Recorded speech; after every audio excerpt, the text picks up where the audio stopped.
Hello दोस्तों, मैं संजय पाल आप सभी का एसपी कोचिंग क्लासेस के यूट्यूब चैनल पर स्वागत करता हूं।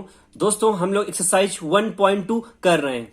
मैं क्वेश्चन 5 स्टार्ट करने से पहले कुछ चीजें आपको बताना चाहता हूं कि इस लेक्चर के एंड में कुछ जरूरी बातें मैं आपको बताऊंगा, क्योंकि कुछ हम शेड्यूल में चेंज कर रहे हैं। इसलिए आप लेक्चर के एंड तक जाएं और उन चीजों को भी जो मैं बताऊंगा उसको आप जरूर ध्यान दें। चलिए अब स्टार्ट करते हैं क्वेश्चन नंबर 5। चलिए इसको स्टार्ट करते हैं। क्वेश्चन कहता है कि check whether 6 to the power n can end with the digit 0 for any natural number n। कह रहा कि आपका जो 6 की पावर n जो एक नंबर है वो क्या 0 के साथ एंड हो सकता है या नहीं, इस चीज को हमें वेरीफाई करना है, चेक करना है। और जहां पर n हमारा क्या है वो नेचुरल नंबर है। चलिए एक बार अगर क्वेश्चन नहीं समझ में आता तो मैं एक बार एक्सप्लेन करता हूं। इसको ध्यान दीजिए कि अगर इसमें यह कह रहा n हमारा नेचुरल नंबर है तो n हमारा 1 2 3 ये हमारा हो सकता है। और जो 6 की पावर n की बात किया है तो अगर हमारे पास n की वैल्यू 1 है तो ये 6 हो जाएगा। लेकिन अगर 6 की पावर हमारी 2 हो गई तो 6 इंटू 6 36 हो जाएगा। और अगर हमारी 6 की पावर 3 है तो 6 इंटू 6 इंटू 6 तो ये 216 हो जाएगा, 216 हो जाएगा। तो क्वेश्चन में ये कह रहा कि क्या ये लास्ट वाली डिजिट किसी भी कंडीशन में क्या ये जो लास्ट वाली डिजिट है वो 0 के साथ एंड हो सकती है या 0 हो सकती है। क्वेश्चन ये कह रहा है। उम्मीद करता हूं क्वेश्चन आप प्रॉपर समझ गए होंगे। अब और आगे बढ़ते हैं, कुछ चीजें आप समझ ले और आप ये समझे कि ये जो एंड होता है वो 0 से कब होता है। मैं अब आपको ये समझा देता हूं। देखिए अगर हमारे पास 10 है तो इसमें 0 है, तो ये कैसे 0 आता है, ये बात का आप ध्यान दीजिए थोड़ा सा। यहां इसका अगर फैक्टर करेंगे 2 इंटू 5 हो जाएगा। वैसे ही अगर हम 100 का फैक्टर करेंगे तो ये हमारा 2 इंटू 5 और इसके इंटू 2 इंटू 5 ये हमारे इतने फैक्टर हो जाएंगे। 10 इंटू 10 ये हमारा 100 हो जाएगा। तो यहां पे हम ध्यान देंगे कि अगर हमें 1 0 चाहिए या 1 0 अगर मेरा है तो हमारे पास 2 और 5 के एक फैक्टर है। और अगर हमारे 2 0 हैं तो हमारे पास 2 फैक्टर हैं 2 5 के। देखिए यहां पे 2 और 5 के हमारे पास कितने फैक्टर हैं, 2 हैं, दिया कहें 2 पेयर हैं जिससे कि हमें 2 0 मिलते हैं। एक और एग्जांपल ले लेता हूं, जैसे हमने 14 ले लिया या 40 ले लिया, 40 ले लिया। तो 40 के जब हम इसके फैक्टर करते हैं तो इसको जब हम डिवाइड करेंगे तो ये 20 आएगा। फिर 2 से हम इसको डिवाइड कर देंगे तो ये हमारा आ जाएगा 10। और फिर से इसको 2 से डिवाइड करेंगे तो 5 और 5 1 जा 5। तो इसके फैक्टर क्या क्या आ गए, 2 इंटू 2 इंटू 2 इंटू 5। तो यहां हम ध्यान दें कि हमारा एक ही 2 और 5 का फैक्टर है, इसलिए 0 यहां पे एक ही 0 हमारा है। तो हमें यहां से ये चीज समझ में आती है या पता चलती है कि जितने भी 2 और 5 के फैक्टर होंगे लास्ट में उतने 0 हो जाएंगे। अगर 1 2 और 5 का फैक्टर होगा, 2 5 का फैक्टर होगा तो हमारे पास एक 0 हो जाएगा, 2 होंगे तो 2 हो जाएंगे। अब चलिए आते हैं क्वेश्चन पे, और क्वेश्चन को कैसे सिस्टमैटिक सॉल्व करना है मैं आपको ये प्रॉपर बता देता हूं। अब यहां ध्यान दीजिए, क्वेश्चन को प्रॉपर कैसे सॉल्व करेंगे। If any number ends with digit 0, अगर हमारा कोई नंबर 0 से एंड हो रहा है तो उसमें 2 और 5 के प्राइम फैक्टर होने जरूरी हैं। It has 2 and 5 as their prime factor. तो उसमें 2 और 5 के प्राइम फैक्टर होने चाहिए अगर कोई डिजिट जो है 0 से एंड हो रहा है या नंबर 0 से एंड हो रहा है। तो हमारे पास जो नंबर गिवन है वो 6 की पावर n है। 6 के फैक्टर करेंगे 2 इंटू 3 हो जाएंगे और की पावर n। इसको हम लिख सकते हैं 2 की पावर n इंटू 3 की पावर n। तो हमने इसको ऐसे लिख दिया। अब यहां पे आप ध्यान दीजिए कि यहां पे 2 तो है लेकिन हमारा 5 नहीं है, तो उसको हम कैसे लिखेंगे? 6 की power n does not have 5 as a prime factor. हम यहां देख रहे हैं कि 2 तो है लेकिन 5 हमारा यहां पे नहीं है। Therefore 2 into 5 is not possible। जब 5 नहीं है तो 2 into 5 के पेयर पॉसिबल हमारे नहीं है। तो हम क्या कह सकते हैं कि जब हमारे पास 2 और 5 के पेयर नहीं है तो ये 0 के साथ एंड नहीं हो सकता। thus 6 की power n can not and with digit 0। उम्मीद करता हूं ये क्वेश्चन आपको समझ में आया होगा। एक बार मैं आपको फिर से समझा देता हूं। देखिए क्वेश्चन ये कह रहा है कि अगर हम 6 की पावर n 0 हो सकती है या नहीं, 6 की पावर जो है 0 के साथ एंड हो सकती है कि नहीं, जहां पर n हमारा नेचुरल नंबर है। तो हमने क्या किया है, हमें ये पता है कि अगर कोई नंबर 0 के साथ एंड हो रहा है तो उसमें 2 और 5 के प्राइम फैक्टर होने जरूरी हैं। लेकिन जब हम 6 की पावर n देखते हैं तो इसके जो फैक्टर होते हैं 2 into 3 होते हैं। तो इसमें 2 तो है लेकिन 5 हमारा नहीं है। तो हमने लिखा 6 की power n does not have 5 as a prime factor. Therefore 2 into 5 is not possible. भाई जब हमारे पास 5 है नहीं तो हमारे पास 2 और 5 के फैक्टर कहां से आ जाएंगे? प्राइम फैक्टर तो आ नहीं सकते। तो हम कह सकते हैं कि thus 6 की power n can not and with digit 0। उम्मीद करता हूं ये क्वेश्चन आपको समझ में आया होगा। इसके बाद अब हम लोग देखते हैं question number 6। Explain why 7 into 11 into 13 plus 13 and 7 into 6 into 5 into 4 into 3 into 2 into 1 plus 1 are composite number. तो हमें ये इसमें ये बताना है कि ये जो नंबर है एक ये और ये क्यों कंपोजिट नंबर हैं। चलिए हम पहले ये वाला नंबर उठाते हैं। हमारा नंबर है ये 7 into 11 into 13 plus 13। देखिए हम लोग क्या करेंगे, इसमें पहले हमें क्या मिल रहा है, यहां तक तो ये पूरा इंटू में है और यहां प्लस का साइन लगा और ये क्या लिखा है 13 लिखा है। तो मैं आपको बता दूं कि यहां से अगर हम 13 कॉमन ले लेंगे तो हमारा यहां 7 बचेगा, इधर 11 बचेगा, प्लस यहां पे हमारा 1 बचेगा। तो आप ध्यान देंगे तो ये 13 7 into 11 77 प्लस 1 और ये क्या है, ये 13 और इसको जब हम इंटू करेंगे तो ये 78 हो जाएगा। अब हम क्या कर देंगे, यहां हम 78 के भी फैक्टर कर देंगे। तो 78 के फैक्टर क्या क्या हो जाएंगे, इसको जब हम 2 से डिवाइड करेंगे 2 3 जा 2 9 जा 18, फिर ये 3 से हो जाएगा 3 1 जा 3 3 जा। अब ये सीधे 13 से ही डिवाइड होगा, 13 1 जा 13। तो इसके हम 78 के फैक्टर हम यहां लिखते हैं। तो क्या है 2 into 3 into 13 और इसके साथ यहां इसमें हम 1 भी लिख सकते हैं।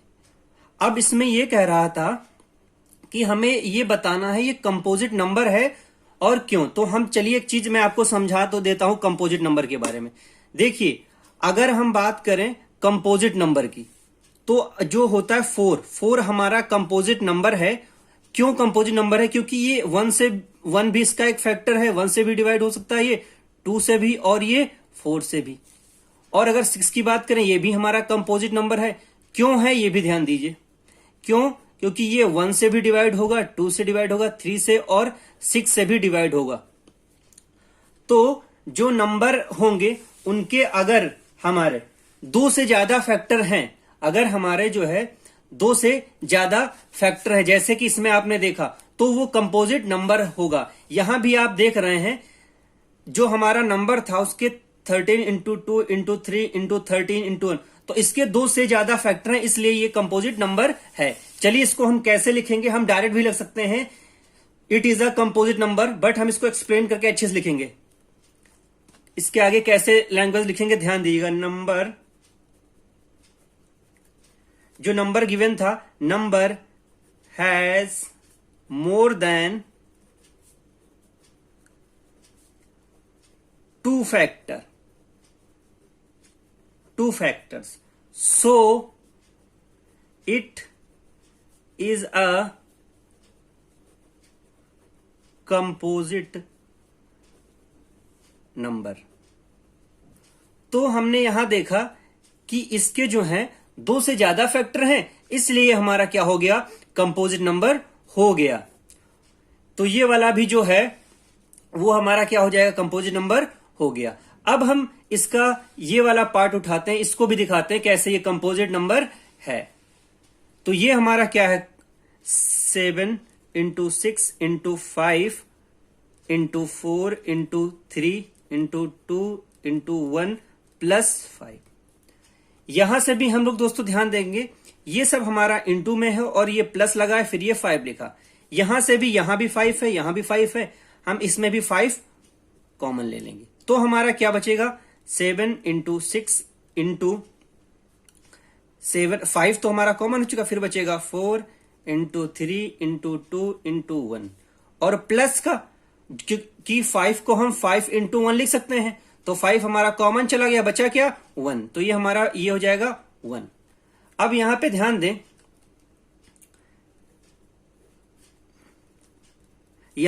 दें, जब हम इन सबको इंटू करेंगे, इन सबको एक एक को इंटू करते जाएंगे, तो हमारा आएगा 1008, और ये प्लस का हमारा कितना है, प्लस का 1, तो ये हमारा हो जाएगा 5, और इसको जब हम ऐड करेंगे तो हमारा हो जाएगा ऐड करने पर 1009।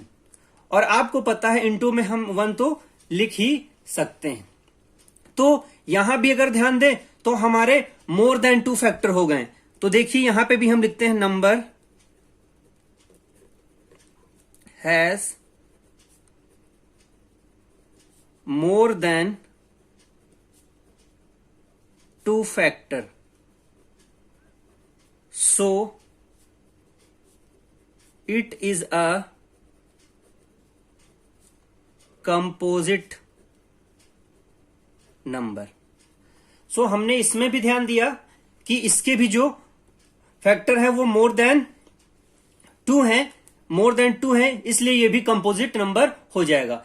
हम अगर चाहे तो ये लाइन ना लिखें और डायरेक्ट भी ये लाइन लिख सकते हैं, क्योंकि हमें यही दिख रहा है कि यहां पर 2 से ज्यादा इसके फैक्टर हैं, और वही चीज हमने इसमें भी देखी थी। और इस टाइप से ये हमारा क्वेश्चन 6 कंप्लीट हो गया। अब हम देखते हैं क्वेश्चन नंबर 7। क्वेश्चन नंबर 7 ये कहता है, there is a circular path around a sports field, Sonia takes 18 minutes to drive 1 round of the field while Ravi takes 12 minutes for the same. एक स्पोर्ट्स फील्ड है जिसमें एक सर्कुलर पाथ है, सोनिया उसका जो है एक राउंड कंप्लीट करने में 18 मिनट का टाइम उसको लगता है, और रवि जो है उसी सर्कुलर पाथ को जब कंप्लीट करता है तो उसको 12 मिनट्स का टाइम लगता है। आगे क्वेश्चन ये कहता है, suppose they both start at the same point, अगर वे दोनों एक ही जगह से स्टार्ट करते हैं, and at the same time, और एक ही टाइम पर स्टार्ट करते हैं, and go in the same direction, और सेम डायरेक्शन में एक ही दिशा में वो जाते हैं। आगे कहता है, आफ्टर हाउ मैनी मिनट, कितने मिनट बाद, will they meet again, again मतलब दूसरी बार वो कब मिलेंगे, meet again at the starting point, starting point पर ही वो अगली बार कब मिलेंगे, ये चीज इस क्वेश्चन में पूछ रहा है। चलिए देखते हैं, हम एक बार फिर आपको बता दें, सोनिया को 18 मिनट्स लगते हैं और रवि को 12 मिनट्स लगते हैं। तो पहले हम एक सर्कुलर पाथ बना लेते हैं। हमारे पास सपोज डेट हमारे पास ये सर्कुलर एक पाथ है, जिसमें हमने ये यहां से माना कि यहां रवि, यहां पे सोनिया और रवि इस साइड को दोनों इस फील्ड के चक्कर या राउंड लगाना स्टार्ट करते हैं। दोनों एक ही डायरेक्शन में हैं, एक ही पॉइंट से स्टार्ट करते हैं और एक ही टाइम से स्टार्ट करते हैं। और इसमें यह कह रहा है जो सोनिया है उसको 18 मिनट लगते हैं और जो रवि है उसको कितना मिनट लगता है, उसको 12 मिनट का टाइम लगता है। तो अब ये दोनों यहां से ऐसे स्टार्ट करेंगे, तो ये कह रहा है कितने टाइम के बाद ये दोनों फिर से इसी पॉइंट पे जहां से स्टार्ट किए थे वहां पे आके एक दूसरे को मिलेंगे। तो ध्यान दीजिए, जब ये ऐसे चलते रहेंगे तो 1 राउंड, 2 राउंड, 3 राउंड ये ऐसे चलते जाएंगे। तो थोड़ा सा आप ध्यान दीजिएगा, जब सोनिया 1 राउंड तो 18 मिनट लगे, अगर वो 2 राउंड चलेगी तो 2 जा 36 होता है इसका मल्टीपल, तो 36 लगेंगे। और जब ये और आगे चलेगी तो ये हो जाएगा 18 3 जा 54 हो गया। अब 12 का ध्यान दीजिएगा, 12 1 जा 12, 12 2 जा 24, 3 जा 36। तो एक चीज ध्यान दीजिए कि जब सोनिया इसको जब फील्ड को घूमेगी तो जब सोनिया 1 राउंड लगाएगी तो 18 मिनट, जब 2 राउंड लगाएगी 36 मिनट इसको सोनिया को लगेंगे। अब यहां पे रुक जाइए, अब रवि का देखिए, रवि की जो है 12 मिनट लगते हैं, तो 1 राउंड 12 मिनट में, 2 राउंड 24 मिनट में और 3 राउंड 36 मिनट में लगा लेंगे। और ये फिर दोनों यहीं पे 36 पे ही आ जाएंगे, एक दूसरे को मिल जाएंगे। और ये जो 36 होगा वो इन दोनों का एलसीएम होगा। और अगर क्वेश्चन भी देखें तो वहां भी ये एलसीएम ही निकालने को कह रहा था। कहां पे ध्यान दीजिए, after how many minutes will they meet again at the starting point. Means वो कह रहा था कि कम से कम कितने मिनट बाद, ये कहने का मतलब है कि उसका कम से कम कितने मिनट बाद वो मिलेंगे, या कह सकते हो पहली बार वो कम मिलेंगे। तो देखिए कम से कम तो हमारा यही 36 है, इसके बाद तो हमारा आगे भी चलते रहेंगे, शायद वो 72 पे भी मिल जाए, आगे भी कई बार मिल जाए। लेकिन वो कह रहा था कि वो after how many minutes will they meet again at the starting point. Means का कहने का मतलब था एटलीस्ट या कम से कम वो कौन सा टाइम है जब वो मिलेंगे। तो वो हम इन दोनों के क्या है, 18 और 12 के एलसीएम पे ही दोनों मिलेंगे। अब देखिएगा इस क्वेश्चन को कैसे सिस्टमैटिक हमें कॉपी में करना है उसको देखिए। मैं आपके लिए ये क्वेश्चन प्रॉपर कर देता हूं, ध्यान दीजिए। यहां पे सोनिया जो है, Sonia takes 18 minutes, Ravi takes 12 minutes. तो रवि को 12 मिनट लगते हैं। तो ध्यान दीजिए कि हमें फाइंड करना है कि वो कितने टाइम के बाद मिलेंगे अपने फिर वही स्टार्टिंग पॉइंट पे। तो हम क्या करेंगे, अब देखिएगा हमें एलसीएम फाइंड कर, लेकिन इसकी लैंग्वेज कैसे लिखेंगे ध्यान दीजिएगा। आप नहीं लिखेंगे तब भी चल जाएगा, कोई दिक्कत नहीं है, लेकिन मैं एक बार लिख के बता देता हूं। To find the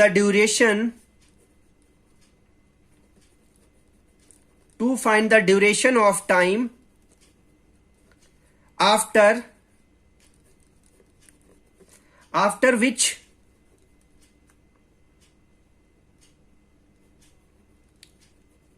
which both will meet at starting point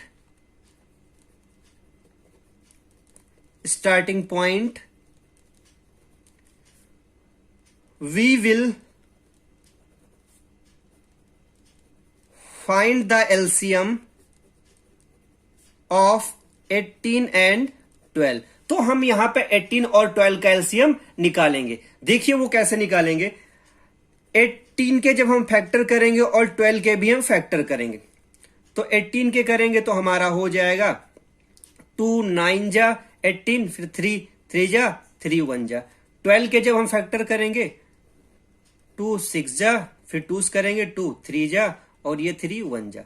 तो यहां देखेंगे तो ये 2 इंटू 3 हो गया, इसको 2 इंटू 3। तो इसका जब हम एलसीएम निकाल लेंगे किसका, 18 और 12 का, तो हमारा क्या हो जाएगा, पहले जो दोनों में कॉमन होता है ये क्या है, 3 और 2 दोनों कॉमन है, तो 2 इंटू 3 लिख लिया।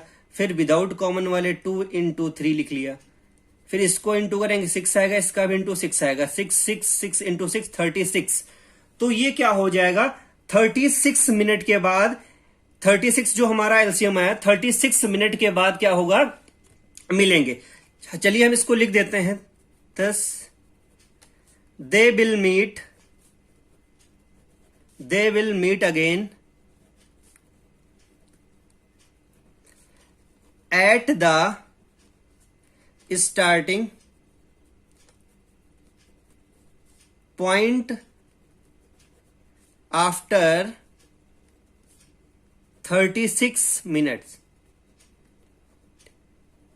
तो क्या होगा कि वे दोनों 36 मिनट के बाद एक दूसरे को मिलेंगे। कितने मिनट के बाद? 36 मिनट के बाद। और 36 जो है वो है क्या, इन दोनों का एलसीएम। उम्मीद है ये क्वेश्चन प्रॉपर आपको समझ में आया होगा। और कुछ चीजें मैं आपको और भी बताना चाहता हूं। बच्चों, मैं आपको ये बताना चाहता था कि हर लेक्चर के एंड में हम आपको कुछ क्वेश्चन देंगे। जैसे कि मैंने यहाँ पे 2 क्वेश्चन लिखे हैं, आपको इनके आंसर कमेंट बॉक्स में लिखने हैं। और मैं आपको बता दूं, ये जैसे कि क्वेश्चन 2010 में आया, ये एनसीईआरटी वाला एग्जाम्पलर का है। तो ऐसे ही मैं रोज कुछ ना कुछ क्वेश्चन लेता रहूंगा और आप उनके आंसर कमेंट बॉक्स में देते रहेंगे। तो सभी बच्चे क्या करेंगे, सब लोग अपने प्रॉपर सॉल्व करके इसके आंसर कमेंट बॉक्स में लिखेंगे। और मैं आपको बता दूं, मैं जल्दी से जल्दी, जितना जल्दी हो सक रहा है, कि साइंस स्टार्ट कर रहा हूं, जिसके प्रॉपर आपको नोट्स भी मिलेंगे। सो अगर आपको हमारा चैनल और वीडियो अच्छे लग रहे हैं तो चैनल को लाइक, शेयर और सब्सक्राइब भी करते रहें। और लोगों तक, जो बच्चे पढ़ने वाले हैं उन तक शेयर करते रहें। अभी के लिए इतना ही। धन्यवाद। अब मिलते हैं नेक्स्ट वीडियो में।